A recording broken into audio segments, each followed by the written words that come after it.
This is Mixed Views with Tyler and Humna. Yeah. Your favorite mixed couple. This week, on this week's episode, we're only talking about one thing. And one thing only, and that's when you add stupid and stupid together, what do you get? Well, no, that's not fair. Get more stupid. She could be intelligent. She's just not showing it right now. Well, yeah, and I could mean, yeah, she is intelligent, but she's showing her stupidity. Okay. Anyways, maybe that was a little unfair. Yeah. Okay. This week we're talking about what everybody is probably talking about. The New Green Deal. The Green New Deal, babe. The Green New Deal. It sounds so awkward saying it like that. But do you understand why they... Yeah, I get it. It just... For those of you who may not understand, because yes, it does sound really... stupid. Backwards. It should... You know, you'd think it'd be the new Green Deal, but I don't know if there ever was a Green Deal. So they named it the Green New Deal because if you read either that her actual resolution or her summary, which is now deleted, not deleted. It's out there. It talks about the World War II era of the New Deal that was created then. And so she's just adding the green because this is really based around climate change. So yeah, that's what we're talking about today. Mm-hmm. This is Mixed Views. Yeah.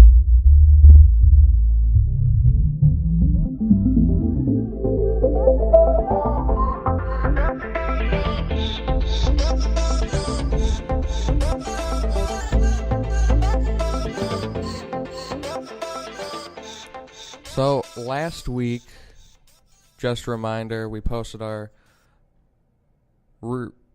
first episode. I was going to say first episode, but that didn't really... Now you ain't making... Now you getting stupid? Yeah, I am. Our first episode... For the year. Jesus Christ, babe. It should be on Apple Podcasts and Google Play. Well, let me look on Google. Right now, we're trying to add it. Hopefully this podcast will be on Spotify and iHeartRadio and anywhere else you listen to other podcasts. But we're having a little difficulty with our new media host, and so we're trying to work out those details. But if you do find it... Listen to it. It is out there. You should listen to it. You should like it, subscribe to us, anything that you would normally do, because we're putting out great content, and we're trying to continue to put out great content. Yeah, starting the year off right. So last week we had talked about the toxic masculinity and how it's infiltrating into the health. How it's always been there. Well, no, I'm talking about like... now I'm forgetting my words. Okay, last week we quickly talked about the APA guidelines on how to change your view on medical masculinity. Field. I meant the medical field, not the health. And what else? We talked about the first, I guess, episode in a two-part or however many Shane Dawson is going to do for his conspiracy theories. I was thinking the second part comes out today? Monday? I think so. Yeah, I gotta. We're recording this. We're recording this on Sunday. What's today? And it's coming out Tuesday. I think it should have already came out. Yeah, so we maybe we'll watch it and do a mini episode on it. We'll see. Anyways, so yeah, we went into his conspiracies and we talked about the first parter. And then we talked about the top 10 things that millennials killed. Right, because we just kill everything. But we're not millennials, so we're not part of that we. They put us in that we. I don't know. It didn't really say. But yeah, go listen to it. Also visit our website. Go follow us on social media, Twitter, Facebook. Like our page. You forgot Instagram. Come on now. What is it? At 2.network? Mm-hmm. Yeah. All of it's at 2.network. 2.network.com. I think you only cough when we do the podcast.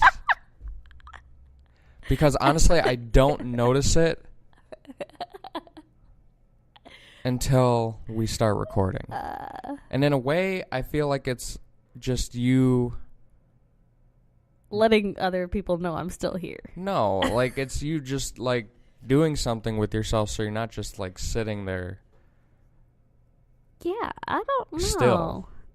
Like I feel like it's a way for you to not sit still. I'm sorry if my coughing is bothering you. It is bothering me because I'm not trying to die. We haven't invested enough money in our equipment where we can have like a cough button. And it would be too much of my or your time to go in and edit out every single time you coughed. I don't think we need to edit out every time. It's not like I'm in the microphone. Yeah, but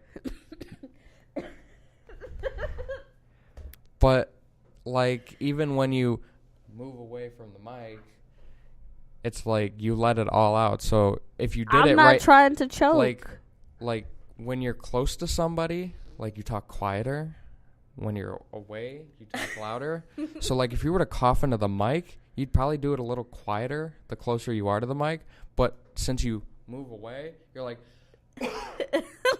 So, really...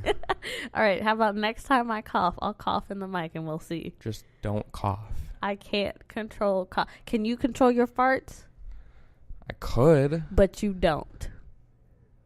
Ever. I could. You probably smell as bad as them cow farts. Yeah. Last week, Alexandria Ocasio-Cortez, and for the purpose of her long name, we're going to do like most AOC. People do and just call her AOC, put out her new resolution to combat climate change. And... new unrealistic There's a lot to it. So to tell you what it is in general, the Green New Deal is a 10-year plan to create a greenhouse gas neutral society that creates unprecedented levels of prosperity and wealth for all while ensuring economic and environmental justice and security. Now, what I just said came straight from her website itself. Continuing, with a World War II point of view, the deal aims at revising climate change by fully rebuilding our crumbling infrastructure, restoring our natural ecosystems, dramatically expanding renewable power generations, overhauling our entire transportation system, upgrading all our building, jump-starting U.S. clean manufacturing, and transforming U.S. agriculture. Straight from her website, straight from her mouth. That all sounds like a lot of bull. But why? Because it's not realistic. You cannot overhaul. Like, it's one thing when you see all those YouTube videos and they remake their bedroom. All right, this isn't a bedroom. This is millions and millions of homes. Like, there's no way to make a overhaul this size smoothly. First of all, this is more to her than just a climate change resolution.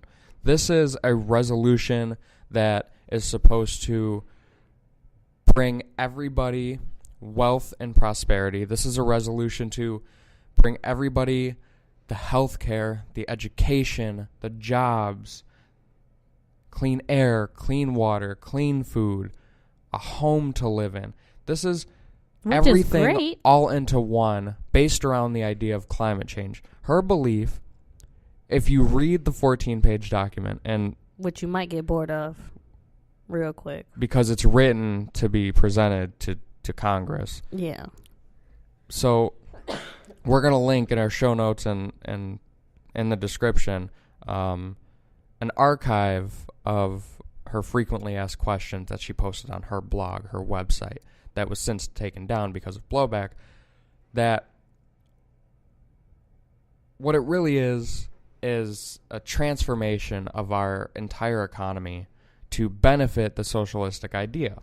And the socialistic idea is that everything should be free, it should be provided to you, it should be a right, it should be everything that you shouldn't have to work for. It should be provided to you. And I told you when I was first reading this, and once I re-looked at the whole political spectrum, this to me is like 1 or 2 steps away from communism.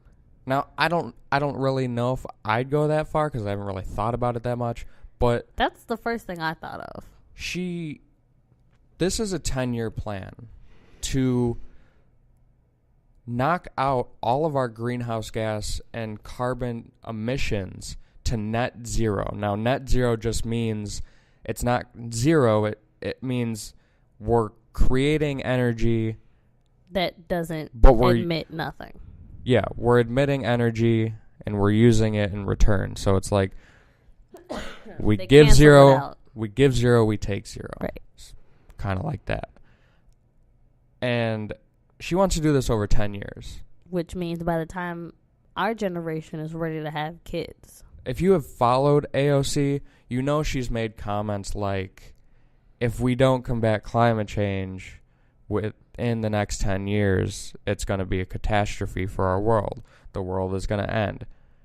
I don't know climate change like that. So for me to say that, or to think that is a little out there. It's a little radical for my point of view. To think that if we just keep living the way we are, we're all going to die in 10 years because of climate change. I don't know. I mean, hey. But this is the plan that she put out. And it has to do with rebuilding all of our buildings to be 100% efficient. It has to do with no more airplanes, guys. Relying on light rail, so speed trains, for long travel. Yeah, let's make a train from it also Hawaii relies to the US. on creating all new infrastructure, our roads and our bridges, to be cost efficient and energy efficient. What they should do is fill all them potholes. Yeah, start with the potholes. Right. Now, in hindsight, does this make sense? Yeah. It makes sense. Okay. I don't understand the whole, like, change the buildings. I think the buildings are fine. But in terms of, like, fixing the roads and putting faster trains, that makes sense. Well, okay, to make everything 100% energy efficient, yes, it makes sense. Uh-huh. The plan itself, you can argue, is the right thing to do. Mm-hmm. But it's the way that she wants to do it. Her plan, or not so much plan, to do this is what is everything wrong. You want to do this in the next 10 years. You want to overhaul everything that we have in the United States. 10 years comes up real quick. 10 years ago was just 2009. Yeah. That never seems like it was 10 years ago. No, it doesn't. 2009 seems like it was 5 years ago, maybe. Yeah. Maybe. Yeah. And if you read through this, there's no real plan. It just tells you what needs to happen. But there's no plan to do it. There's no specifics. It's very It's vague. not like, that maybe there's some here and there, but it's not like, okay, we need this and this is how we're going to do it. We need this and this is how we're going to do it. It just says we need to do this. This is how this needs to be. We need to do this. It's like one of those things where don't look at the price tag of something, just buy it. Right. And so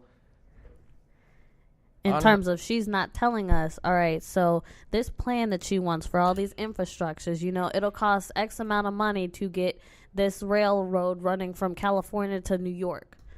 She's not giving any specifics like that. On her website, in her blog post, she gives a set of 8 bullet points on the benefits from the newly created wealth.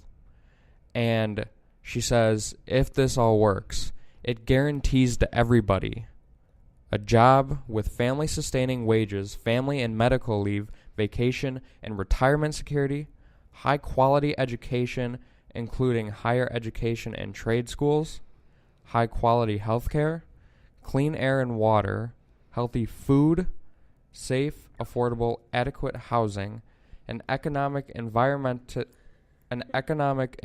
free of monopolies. And it's like she saved the best for last. Because honestly, can I say this? If she was trying to sneak this one, if she was trying to sneak this one in there, she should have put it right in the middle, or towards the top, toward like second or third. That was the first thing my eyes pinpointed to. The last one she put. Are you ready? It says economic security to all who are unable. All right, wait for it. Or big ass motherfucking or unwilling to work.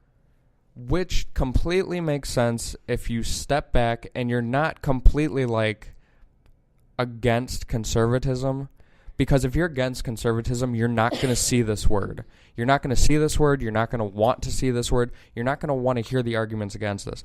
But if you are anywhere near the middle, independent, or even conservatism,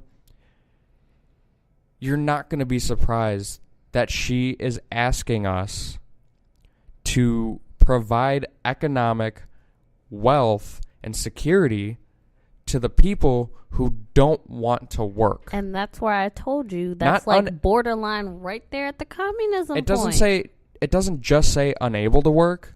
It says unable or unwilling. You know what if you don't know what unwilling means, it means you're a stubborn ass who doesn't want to work. That means, let's say she did this, all right, and it gets implemented within the next year or so, and we start doing this whole little changeover. That means we wouldn't even have to work as hard as we're working to go live to Arizona. Matter of fact, we could just move wherever we wanted to. And that means, that's why when you're on welfare, one of the requirements is you have to be actively looking for work if you aren't already working. And even then, you're still limited to the things you can purchase. And based on various reasons, such as how much you make and who you're supporting. Mm-hmm. So she wants to... So that hippie that's living in his mom's basement, he could just keep at it. She wants to expand welfare and get rid of the regulations. Yeah. You don't have to work. You don't have to want to work. I ain't got to do shit. Doesn't matter. You know, I told you, if you don't want to work, go to sleep. That could be my life. If you don't want to work, guess what? The government's here for you. We know you. The government knows your pain. No, they don't, because guess what? The people who run the government are working. They are working. Why is this the hold hands document? I mean, I told you with the whole welfare thing, you know, my family was on it, but we were also working, and we were only on it because we got in a tight spot. So basically giving it to a healthy 20-something-year-old person who should be going to work, starting his life job, and telling him, no, you don't need to do that. If you don't want to go to school, you can stay home. You know, you ain't even got to worry about mom taking care of you. The government will. We'll be your new mom. Okay, but just think about it like this. Those odd scenarios where, you know, you're going to school and you have a classmate that you know, that classmate that's there once every like 5 days because their home life is just so out of combat. Their mom doesn't care if they go to school or not because their mom, let's say they're an alcoholic and or a druggie or whatever. So you always know of that one classmate that is just sporadic and they're kind of falling off the deep end. Now, I'm not saying everybody who has a difficult home life is going to fall off the deep end. Or that it's happened. But in this scenario, let's say your mom represents the government and you represent that child who can do whatever they want because your mom's the enabler who won't tell you that you need to go get an education, you need to go to work so you can support yourself. Well, that's what this plan wants to do. This plan is telling you that if you don't want to do something, I'm going to enable you to do that by telling you that I'll support you if that's what you want to do. What kind of life lessons are we about to learn if we do this? You know, going to work, the first thing you learn is how to deal with people you don't like, how to manage your money. You won't learn anything anymore. And I can understand the types of people who don't want to go to work. I mean, we've all been there. But that's for me, that stops at the jobs that I'm doing in college to make money. But I want a career. Mm-hmm. I want that. Mm-hmm. Because technically that's still work being done, but it's the kind of work that I want to do. The jobs that I'm doing now are to make money and to support you like myself. Them if you get the good one. Right. You can, maybe you like being around food, or you like retail, or any, or you like technology of some sort, or maybe you're working in a role at a company that you don't like your role, but it's in the field that you want to get into eventually, and you're just working there to be around. So maybe instead of being an intern, they have you as a receptionist. Right. You still get to see what's going on. I can see why people, they're unhappy with that role, but, not only does having a job, and this is obvious to hopefully anybody who's listening, having a job help you learn, the value of money. I have a job where 1 week I can make, $300. I can make $300, $400. Now, I'm a college student with a regular part-time job, so bear with us. 1 week I can make between $300 and $400, and the next week I can make like $150. Now, I have other ways. I have a savings account, and I have other ways of getting money. But at the same time, it teaches you the value of money when you're a college kid who has bills, when you can make a bunch of money 1 week and no money another week. Mm-hmm. And there's always things that you want. And I was just telling you, like, I learned from my parents that only get what you need if you only have the money for it. Now, if I had the money, maybe 1 week I'll go get me a new pair of shoes. But if I don't need it right now, that money is going to go on the savings for that rainy day. We're a greedy generation. We want things because technology is so advanced and products are becoming so much more convenient and so much more entertaining. Mm-hmm. And they're more accessible to us. And we want those things. And so we need to be able to pay for them. Mm-hmm. The government shouldn't give us the money to pay for things. Honestly, even if you took out the or unwilling part, I still wouldn't like this deal. Obviously take out the unwilling, because the deal you're just saying that you're leaving that open door of, hey, if you don't want to go to work, you ain't got to. Well, obviously that one bullet point isn't a deal breaker. There's a lot of deal breakers in this whole thing. I know, but that was the first one that I saw that I was like, already, I ain't even liking it. So she also goes on to say the resolution puts forward 5 goals to be accomplished through a 10-year plan that involves 14 transformative industrial and infrastructure projects and 15 supporting principles for social and economic justice and security necessary to accomplish the Green Deal. And that right there sounds like you probably need about 2 years at least for each one of these 14 and 15 new principles and stuff. Well, let me just...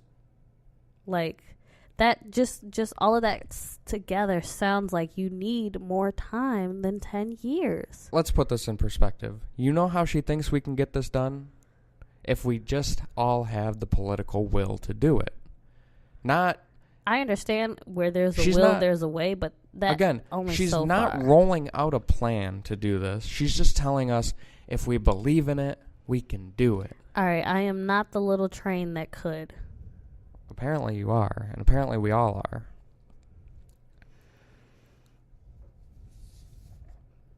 If you can't see, I'm over here just shaking my head. Obviously you can't see, but just shaking my head at this.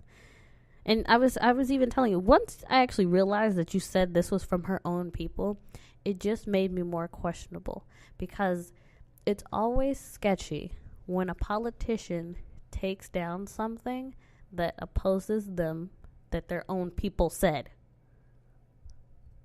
Well, like, really? That don't raise a red flag already? There's a good piece from Slate.com. Mike Pesca is the author of this piece, and he's one of the few that kind of tries to put this in reality of why it's not going to work. And the media have tried to run with all this backlash. The media have tried to run with this idea that she's not serious about this. She just wants to create a conversation. Yeah. She wants you to think about it. She wants you to think about change. She doesn't actually want to do all this. Don't take her seriously. It's like Ben Shapiro said. When Nancy Pelosi acknowledged it, it's like one of those things where the art teacher sees your work and she's like, oh, Billy, you did a good job, when really it's just a triangle and nothing else. Like, everyone is patting her on the back for no reason. And they're doing it because we're in the middle of campaign years. These Democrats, these high-profile Democrats who are running for president, of course they're going to pat this girl on the back, because the new people who are ready to vote, that are getting out there to vote, we're in a huge generation age where younger people are voting more than ever, are caring about this stuff, and they are the ones that voted AOC into office because, of course, she is grouped in with those socialist ideas. And who benefits, who ideals with people like Bernie Sanders and AOC is the young group of kids. They want free healthcare because they think it's the right thing to do. They want free education because they don't think... I do agree with the free education. They don't think massive college debt is a good thing, which it's not, but money's got to come from somewhere. But I don't know. For me... But, hold on. Okay. Well, now you made me lose my train of thought. I love you too. No, for me, seeing all these Democrats back this Poe girl just makes me think that clearly they are not in office as they should be. They should be pursuing things that are in the best interest of the people. Well, that was the point that I was going to make. These top Democrats are, of course, they're agreeing and backing and supporting this, because the people that voted AOC into her office are the same people that are going to vote them into the presidency. And they need that support. And if they shut this down, they're going to be labeled anti-climate change or anti-global warming, which is the same thing they're labeling Trump. And you can't be in the same conversation as Trump, otherwise you're going down. You're going to be labeled everything. Everything that is against this. Everything that isn't liberalism. Liberalism. Stupid. See, they shouldn't have the same words, dang it. No, it's just the fact that all these Democrats are supporting this is just like, I can't support any of you. That 8% that doesn't makes me feel secure. Hold on. She says that there are 60 members of the House that support this, and 9 get slapped in the face. Senators that support this, including some of the top Democratic presidential nominees.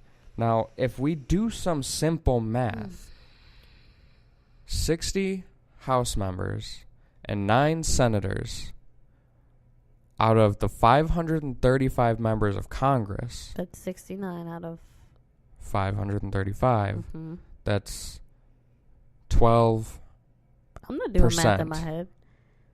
Even that 12% need to get smacked in the face. Nobody should be supporting this because it's not realistic. Somebody should have told her ass when she first drafted this shit, hey, do you really think this is about to happen? 12% of our Congress, the United States Congress, supports this.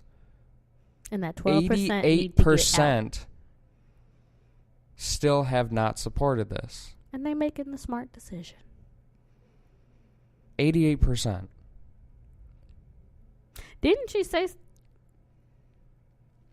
She said in a poll, 92% of Democrats and 64% of Republicans support this. But she doesn't say where the poll came from. She doesn't say... That must be her imaginary poll. She doesn't give any logistics of the poll. For all we know, this could have been 2 Democrats and 2 Republicans. Well, I mean, that wouldn't work out number-wise. But you know what I mean. It could have been a lot. We don't know how many people were polled. We don't know who did the poll. She's not giving any specifics. All right, you got this 92 and 64. Show me where. Exactly. Give me a name. Exactly. Who? But that's the idea throughout this whole thing. Give me a plan. How are we going to do this? Give me your sources. Where are you getting this from? Why do you think this is going to work? Why do you think it's going to work in 10 years? Okay? Because in this Slate article,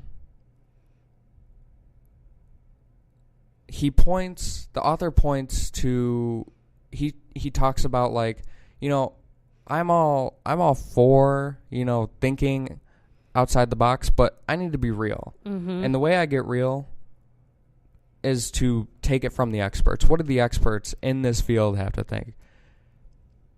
And he says, the Union of Concerned Scientists hope we can get 80% by 2050. 80.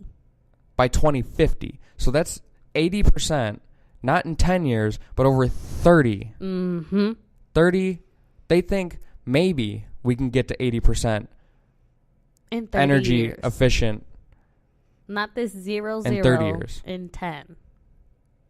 The net zero. I say 0. Another example he gives is Stanford professor Mark Z. Jacobson, who is also the co-founder of the Solutions Project and 100.org, the 100% clean renewable energy movement, has estimated that his goal cannot be achieved by 2030, but holds that he hopes in 2050. Again, 30 years. Right now, according to Slate, the U.S.'s energy use is currently only at 18%. Which makes sense. And these 2 experts in the field think maybe we can get it to 80% in 30 more years. But AOC thinks we can do it in 10. Which? 100%. Not just 80, but 100. She is definitely the little train that could. She also admits that this is going to be a substantial investment. Oh, my most favorite part, honestly. And she fights against her own argument. Okay, so she says here, the level of investment required to make the Green New Deal successful is massive. Even if every billionaire and company came together and were willing to pour all their resources into this investment, the what word is that? Aggregate? Oh, aggregate value of investments would not be sufficient. Pause. Continuing, she says... No. You got to pause right there. What billionaire you know about to hand over all their money? That honestly, to me, that doesn't even matter. You think Jeff Bezos is about to give... No, nobody's handing over money like that. But that doesn't even matter to me. Why are you admitting to us that even if all these wealthy people in the United States gave you their money and their resources... Which is the second point. It's not even close. Because then she goes on to say, which she contradicts herself, even if all the billionaires, all of them, and companies in the world, the whole world, could make the investments required, they would not be able to pull together a coordinated response in the narrow window of time required to jumpstart major new projects in major economic sectors. And this is why she thinks we need to rely on the government to pay for this thing. And that is by raising taxes and incentives and rely on regulations to pay for this. She doesn't want public investment to be the main source. She welcomes it, but She wants it just like Trump says, I will take the money from the government to pay for the wall if you don't give it to me. Which I don't agree with that. She wants to do the same thing. Which I don't agree with that. With this Green New Deal. So the question is, $1 million, well, maybe even more than $1 million question. How much money is needed for all of this? If you've got every billionaire, that's already like billions of dollars, plus companies of the world, I feel like we're probably going to the trillions at that point. Is there a number bigger than $1 trillion? Probably. But what she doesn't want you to think about how much. I mean, this is all literal. We're taking this from herself. We're breaking down her summary of what the Green New Deal is. And she doesn't want you to think about how much it's going to be. She just wants you to think how much you're going to get from it. Mm-hmm. That's a very bad sign when it's don't think about how bad it's going to be. Just think about how good it's going to be later. She calls it risky. She knows this is risky. And she knows that she's not. I ain't even got no. It's one of those things where they're like, oh, just buy this. Don't even worry about the price tag. That's what this is. But you always got to worry about the price tag. The sad thing about this is, well, there's a lot of sad things. But I mean, the fact that she's a young, I'm hoping she is educated and that this is just a dumb mistake. The fact that she's a young, educated woman makes me happy that she got elected. Now, the fact that she came out with this stupid-ass deal, no. I wish it was another well-educated woman that got elected. I'm all for being progressive. Like, I'm like middle conservative. Mm-hmm. Meaning that I support liberal ideas, but I'm more supportive of conservative ideas. Right. Which is why I call myself middle conservative. And I'm all for creating a resolution of climate change. When I first read this, my first reaction was, this isn't just about climate change. This is about everything that she stands for, which pretty much adds up to socialism. This is about making an argument that if we combat climate change, we will be able to give everybody everything that they ever needed, such as education, healthcare, housing, and prosperity. And that's why I'm ultimately against this in general. Because I want everybody to prosper and, be healthy and access what they need. But socialism, I think if I had my... and going from capitalism and socialism in 10 years, all based around the idea of climate change, will not work.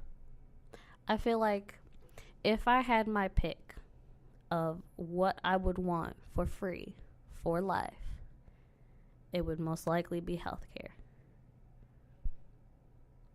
Just because I'd rather be healthy and have to pay, thousands of dollars to continue my education than to be able to go get this education, but I'm sick as a dog. Because then that's not doing me any good. Now, this, I have no... I don't even... It's just one of those things where everyone is patting her on the back. No one has actually looked through all this information. And me and you even talked about it. You want to know who's releasing the most gases? It ain't even us. It's not even us doing it. Yeah, according to Reuters, we are up there. We emit like Every country 5 million emits. metric tons. Now, we know we're up there. We're a very industrialized, developed country. China, though, emits double what we emit. They emit 10 million metric tons. China and India together, 12 million metric tons. Why do we got to do this? Well, why? And Ben Shapiro made a good point on his show. They have no interest in changing the way that they live. They have no interest in combating the amount of pollution that they put out in their given country. I want to know if we need to have a conversation about this, but we also need to have a conversation about what does the other countries do? Why are we not? This is global warming. Global. We need to talk about what we need to do on a global level. You know, this is a start. We need to take care of what we do here because that's what we can control. Right. But in hindsight, we need to also remember we only make up 20% of the global pollution. We're not, just because we stop ours isn't going to combat China and India. I think, if anything, it's not going to hold them up. What she should have done is just propose a Green Deal or whatever in terms of how the United States could work on sustainable energy in a realistic fashion. You know, fix the roads, whatever else it takes. I even told you, we throw away a lot of produce because it doesn't look good, and then that releases gases because I've been watching videos on stuff like that. So, work on us. And then, when Trump goes to talk with the rest of the world about world issues or whatever, toss it on over to India and China. Be like, hey, maybe you guys could try doing this and this and help the whole world. And again, it comes back to we do need to do something. I think most people agree on that. Mm-hmm. But what this plan, it undermines itself. It has potential. It undermines itself by infiltrating it with all the other ideas and outcomes that she thinks will come out of this. It undermines itself by not having a plan. By not giving specifics. It undermines itself by needing to be done in 10 years. And the media is undermining it by telling us that she's not serious. She just wants you to think about it. If this woman was not serious, she wouldn't have been talking about it since the day she ran for House. She was serious the first day she started speaking about this. Alright, you don't waste your time. You could. You probably shouldn't. But no one wastes this amount of energy. If she really didn't care, why even bother, lying? Being like, oh, yeah, we wrote that. Oh, wait, no, you didn't get that from us. Why bother lie if you really didn't mean it? Yeah, that doesn't make sense. And just a side note, this document that we're talking about was since deleted off of her website, and they since have tried to deny that it was ever their words and their making, and they've been caught in that lie by many publications. You can go on a bunch of publications and see her people saying that they have no idea where this stuff came from and that they don't know where these ideas came from. It's but right there in black and white. The internet's the internet, and things are saved, and we can find them. And so now you just made an ass out of yourself. Mm-hmm. This... It would have potential. Isn't... If she just focused on the green aspect of it and gave a more realistic timeline and gave a realistic budget, I could work with that. Well, it's going to need a lot more than that. But that's what I'm saying. All of this is just, it's too much. And I feel bad for her because she's surrounded by nothing but ass kissers because ain't nobody telling her the truth. Clearly, she didn't talk to those scientists who have done their research for years and just came up with these numbers. And you think you can do it in 10 years? So that's the breakdown of the Green New Deal. Alexandria Ocasio-Cortez thinks we can be 100% energy efficient in the next 10 years by 2030.